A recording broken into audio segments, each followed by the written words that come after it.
Hey folks, this is Vint with Ads Gaming Addiction, and today we're going to quickly check out Emberward. This is a game that you can currently find on Steam's Early Access program for about 15 bucks or so. When I stress Early Access, that means everything that you're about to see is subject to change. There is a demo, so if you like what you see, you can try the demo first before you buy the game. So what is Emberward? Well, it's a rogue-like / light because there is permanent progression and Tetromino Tower Defense. It sounds weird, but it actually is a lot of fun. There's a casual mode, there's normal and heroic, so you can kind of pick the difficulty that you like. Right now, there are two different maps that you can choose between. There's the Misty Forest and I think some kind of desert map that I've not unlocked yet. But typically, like a typical roguelike, you're going to, at the beginning of your run, choose a character. There's like 3, I believe, in the early access. And then you choose a package, like it comes with cards of Tetromino blocks and some basic towers. And these towers aren't anything that I haven't seen before. You've got basic towers, lightning towers, which does like a chain lightning thing, frost towers, which slows things down, sniper towers. So if you've played tower defense games, you'll be very familiar with that. And then like Slay the Spire and other roguelites, you'll have like relics that are permanent buffs that will assist you for that current run. But there is a permanent progression via talents that, you can spend these like little light bulb points in, and this will like buff your future playthroughs as well. So there is permanent progression that way. It looks like a very small tree, but these different talents can be upgraded, I believe, up to 3 times each, and they offer different things. So I really like that aspect of it. So there is something to work toward by playing this game over and over and over again. And like a typical roguelike, there's a map and you can choose where you want to go next. It might be a shop, it might be a battle.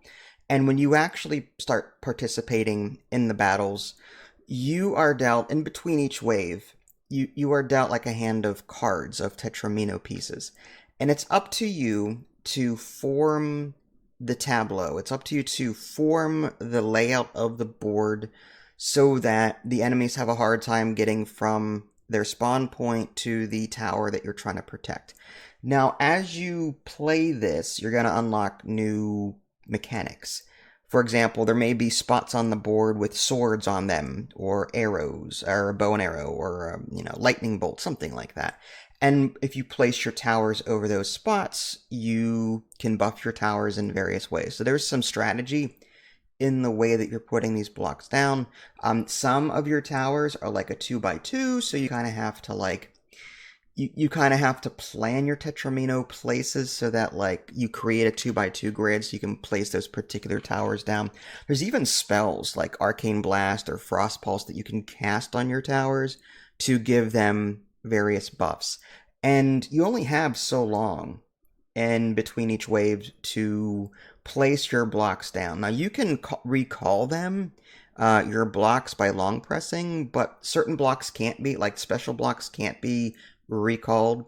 And once you commit to the next wave, you cannot call them back. So you kind of have to like be very careful about where you're putting things and really think about your placements before you really lock things in. Because again, you're trying to get your Tetromino pieces to cover as much of those special spaces as possible to buff your towers, but you're also trying to create the longest path possible so that the enemies have a hard time getting to your tower.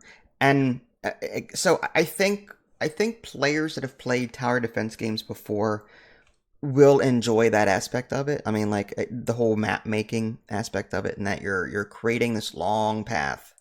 Sanctum was one of the first games that I played where I was creating blocks and creating my own path and then putting towers on top. It's a very similar feel here.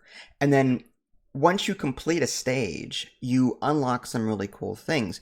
You might unlock runes or cards with runes on them, and these runes will buff that particular Tetromino piece in a certain way. Like you put the piece down that it might already come with pre-built special places, like that buffs your electric towers or buffs your fire towers or just increases damage all around or whatever. So yeah, that's really cool. So you're going to be unlocking more and more things as you play this game, and I think that's what drives me to play this game more, because I want to see what all the different builds are. I want to see all the different towers. I want to see the different combination of things that I can make to create like a super powerful build. Like I have a current build going. I've got this special tower that generates gold anytime that an enemy dies within it.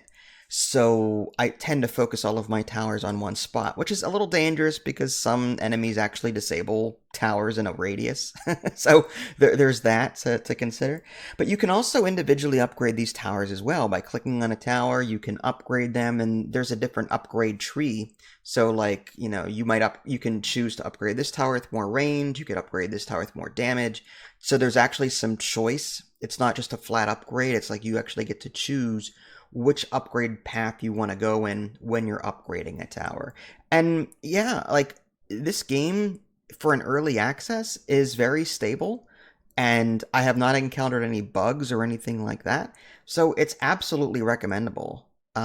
Some people may not enjoy the whole, like, with a tower defense game, typically you just plop towers down and that's it, and you just watch the destruction. This game takes that a step further, and some people may not like the pathfinding. Like some people may find Sanctum to be too tedious, and by extension, this game. That being said, like again, the whole attraction for me is what have I unlocked next? What kind of modifications can I make to my Tetramino pieces to make them more usable?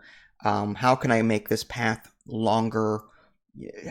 There's a lot of strategy to consider here. So yes, I absolutely recommend this game. I mean, there's not a whole lot of content in it right now. Like again, towers are very basic. So once you've played this game for a while, you will see a lot of repeat stuff. But it is early access and it recently released, so there's a lot more to this game coming. There's more characters, more maps, or more biomes rather, and other things that are coming to this game. And I'm looking forward to seeing what the developer has in store for this, because as a foundation, this game is great. But again, try the demo if you like what you see. This is Vince, thanks for watching. Catch y'all next time. Take care.